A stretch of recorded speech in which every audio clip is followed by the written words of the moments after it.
Hi, my name's Andy Wood, and in this tutorial I'm going to show you how I add drama to a colour landscape.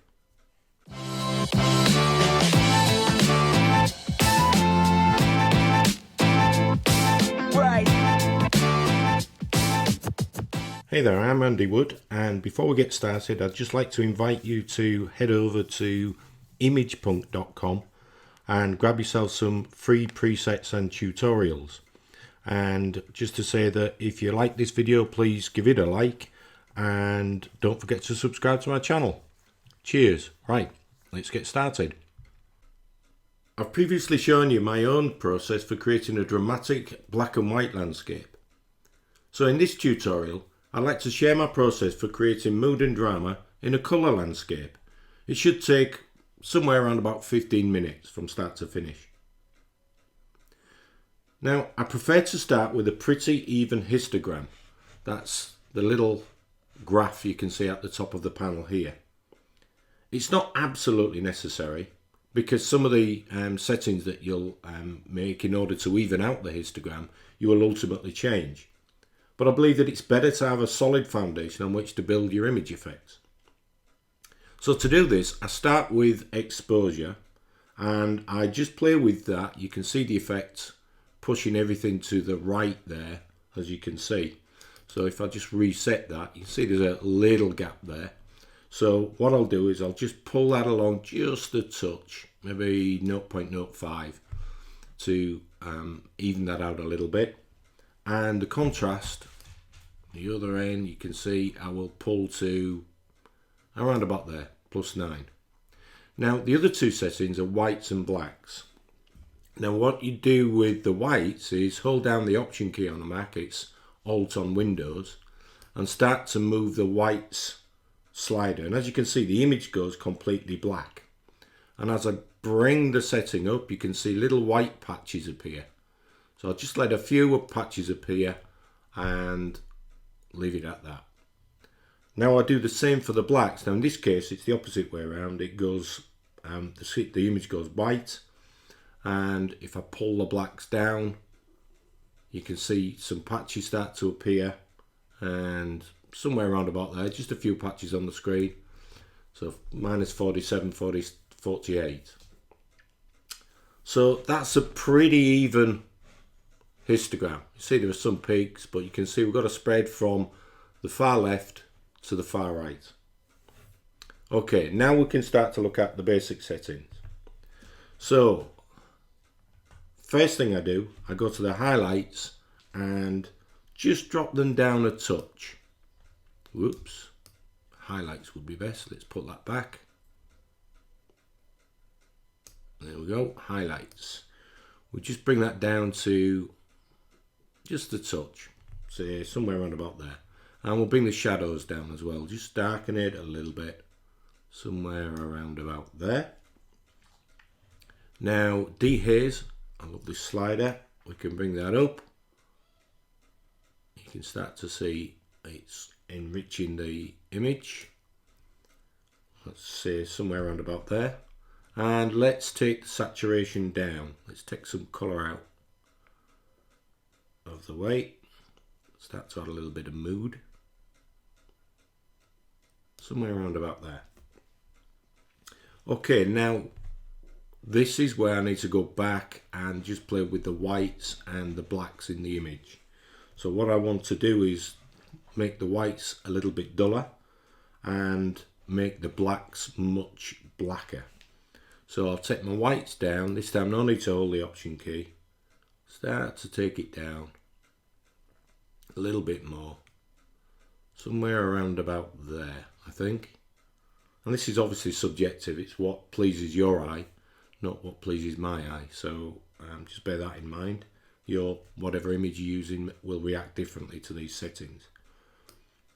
And let's take the blacks, make them a little bit blacker.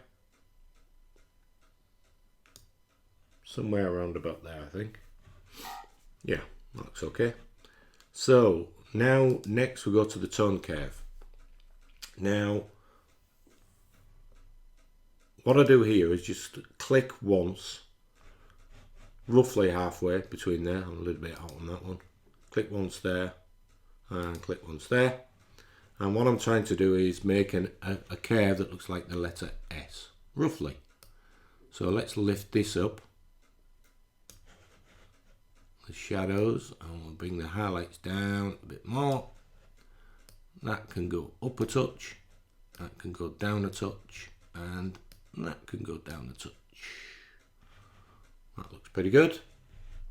As you can see there, we've just got a little bit more like an S. Use your imagination a little bit. Now then, it's looking quite good, but we can do some things to make it much better. So what I want to do is first of all, add a graduated filter. That's this tool here. So if I click on that tool and then go to my image and click somewhere on the image and just drag down to roughly cover the area that would be the sky, just roughly, and let go. Now, as you can see, there's a grab handle there. I can stretch up to fill that gap, and if I want to move it, if you just click on here, I can move it, and if I really wanted to, I could rotate it as well, but I don't. But there I have a graduated filter just covering what is the sky, and obviously the rocky outcrop there, or probably a bit strong to call it a mountain. Okay, so first thing I do here is I'll play with the temperature a little bit. I'll drop that down to -17, and as you can see, that's making the sky a little bit bluer, a stronger blue. Now let's take the exposure up a little bit so we can brighten the sky somewhere around about there, I think. Now then, let's take the contrast down to somewhere around about somewhere there. Yeah, somewhere around about there. Now we can go to the highlights and bring those up just a touch, nothing spectacular, just make it a little bit brighter, and bring the shadows right up.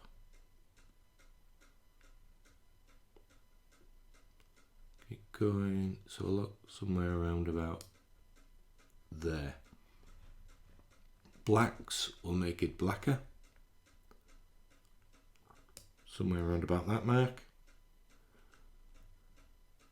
Does that look good? It does. Looks good to me anyway. And saturation, will bring the saturation down to somewhere around about there, I think. Dehaze, let's hit that up. See the colour changing again. Somewhere around about there.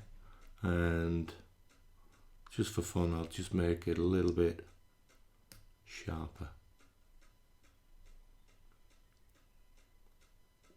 Something like that. And you see the effect. So if I turn that off, turn it on, off, on. So that's quite a very blue but dramatic sky. Now what I can also do is just pick out some highlights in this, we'll call it a mountain, and probably there and there, the two highest peaks of that mountain. You do that with the radial filter. So click on the radial filter and just stretch one out. Now I can play with the size of it, and I can move it, and in this case I will rotate it just a touch, something like that. So let's take the temperature, well, temperature somewhere, actually didn't look bad where it was, just warm it up a little bit and make it a little bit more contrasty, somewhere there. Highlights, as you can probably see with Lightroom, it's very much a case of playing with the settings until you find things that you like, you find a look that you like. And I'd encourage anybody who's just starting out in Lightroom just to keep playing with it. Different images, download some free images from Unsplash, and have a play. Every day is a learning day. Let's bring it a little bit brighter.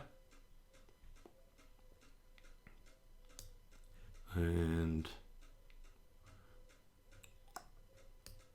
just brighten up the blacks a little bit. I should have said actually what we want to make sure is that invert is checked, because if I uncheck it, you can see it's doing outside that little filter. Now if I look at the radial filter there, if we just watch what's happening, you can see it just brightens that little outcrop up there on the top of that peak. So what I can do now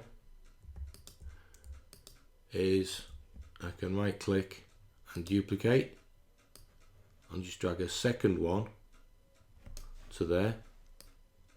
I think the same settings will be okay, but we'll just make it fit a little bit better. And that's it, voila. Let's just take that off. As you can see, so we'll switch on, click the filter, and there's the image. Now if we look at a before after, you can see the effect is quite dramatic, in my opinion at least.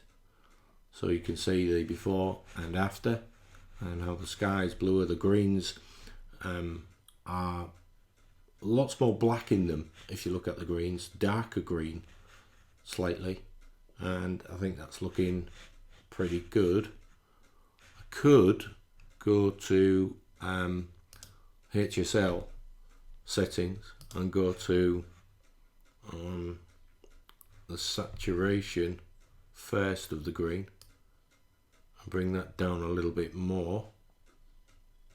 See, as you're turning it somewhere around about there, and also the luminance of the green, you could bring that down a little bit, but that's just tinkering, we're just playing.